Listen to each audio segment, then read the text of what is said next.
Well, everyone, it is my favorite time of the year. It's WrestleMania season. And just in time for WrestleMania season to help kick it off right, Retrosoft Studios finally released the long-awaited Retromania Wrestling. And trust me, it is worth the wait.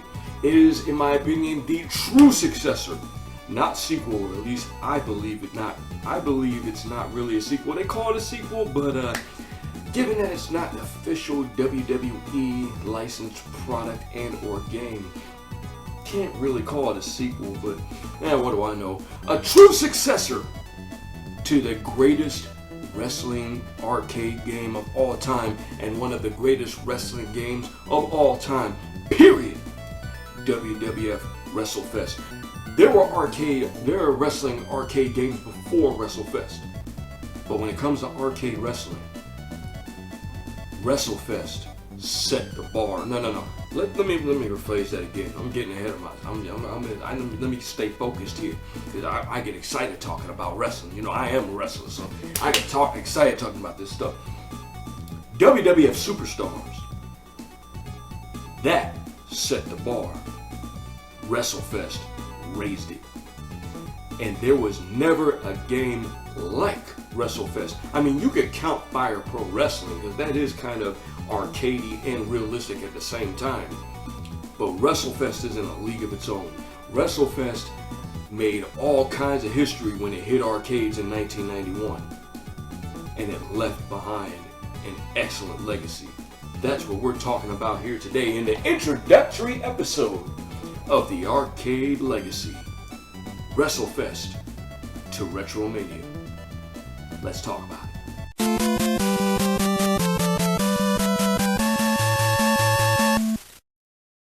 We're going to start off by talking about the game that set the stage for WrestleFest. That was WWF Superstars, which was released by Technos Japan, the makers of Double Dragon, in 1989. Thing is, though, it wasn't your traditional one-on-one wrestling. There was no one-on-one option. It was built around tag team wrestling. So you had to pick a wrestler, pick a partner, and then you go for the WWF tag team titles. Me, I always picked the Mega Powers. I was all about the Mega Powers running wild. I was about Hogan and Savage. So you pick your team, and then you fight your way through several other teams until you finally earn your WWF Tag Team Championship shot against the Mega Bucks, Ted DiBiase and Andre the Giant.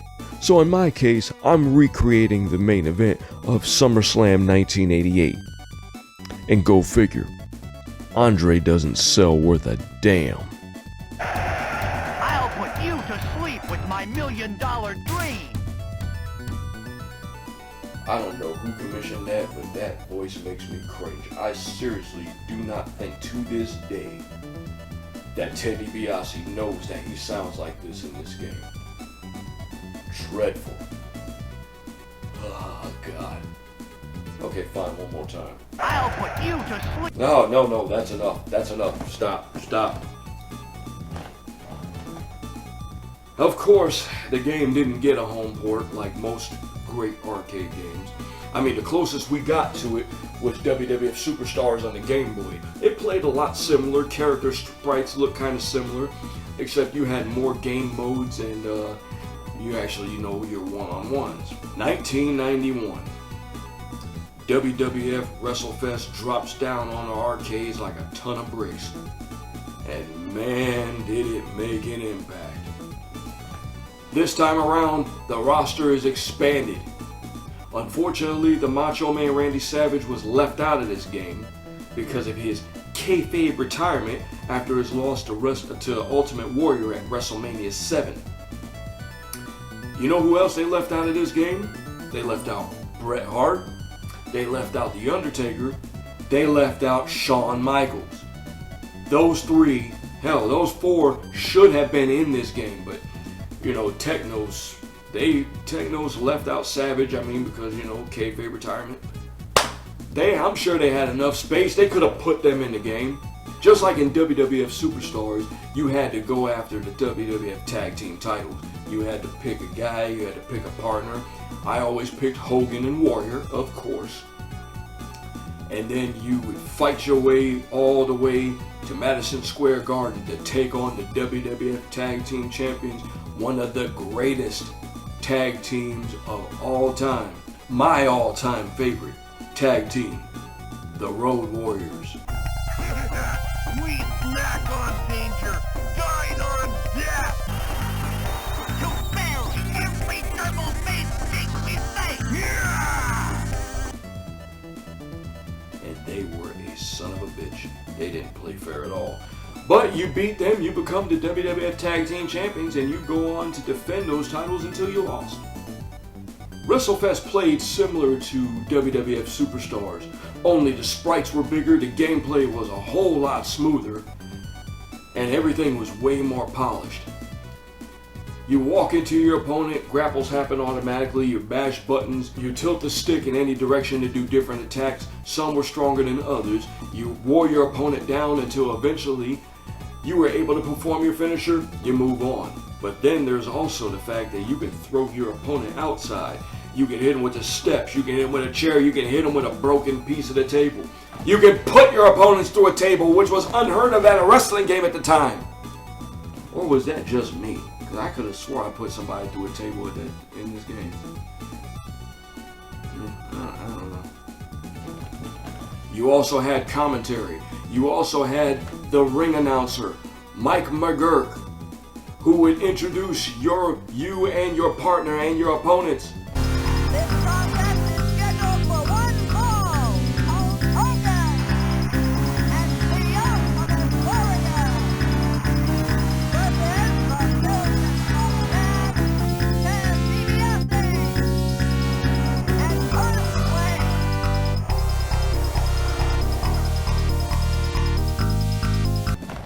And then you had the Royal Rumble.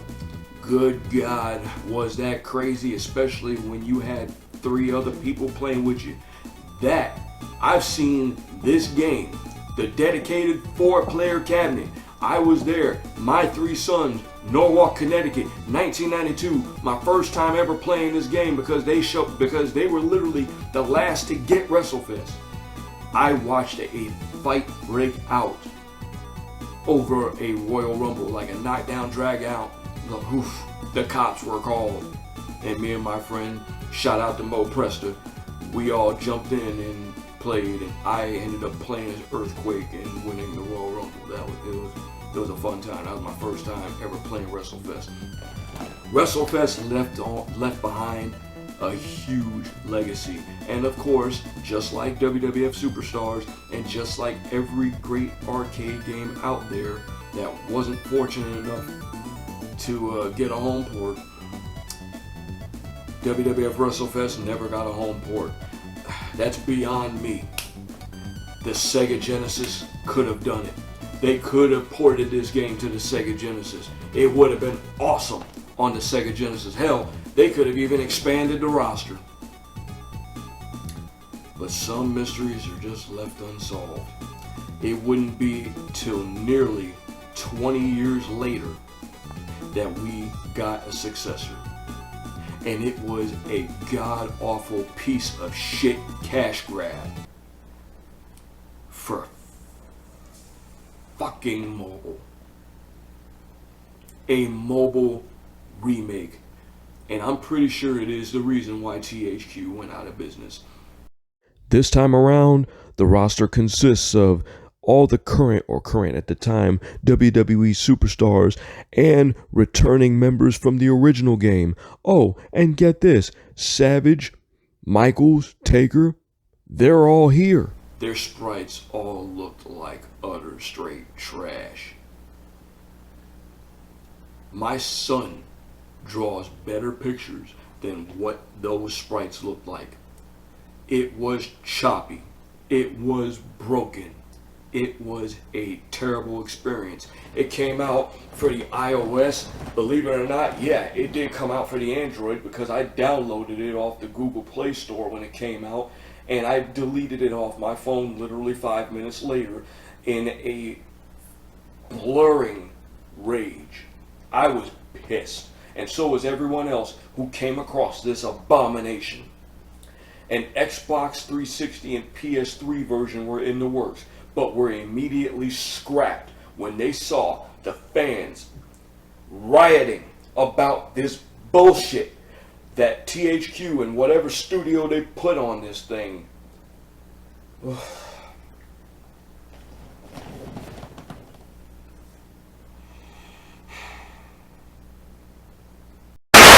Well, in 2020 it was announced, thank God, that the good people at Retrosoft Studios were indeed making a follow-up to WWF Wrestlefest. They called it Retromania Wrestling.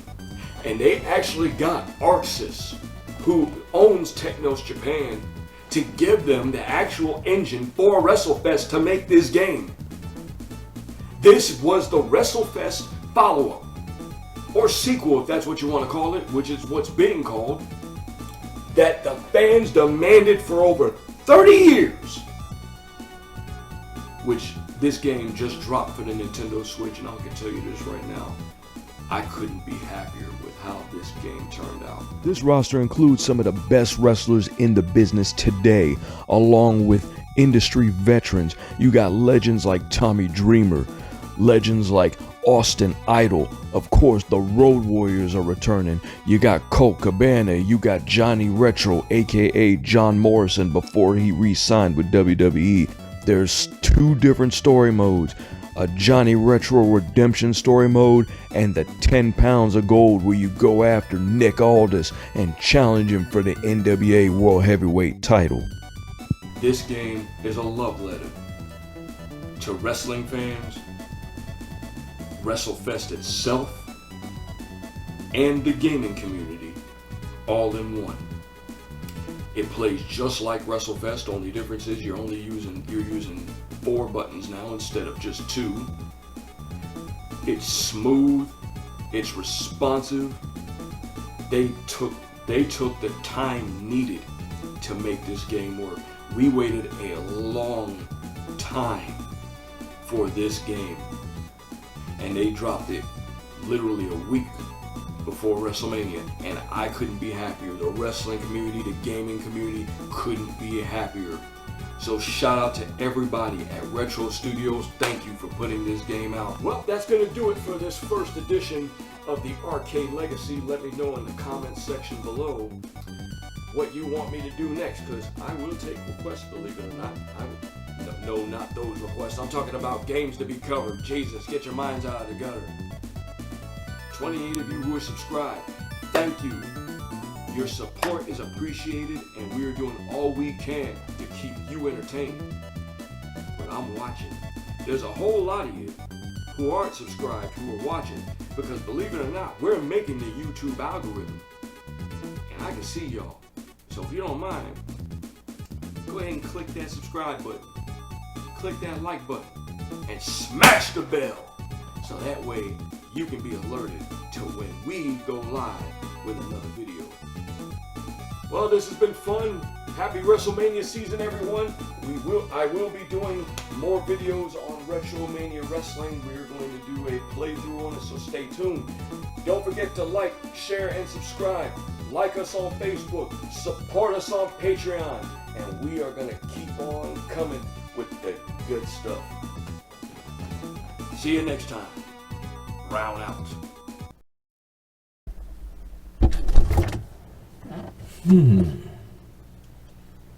Yeah.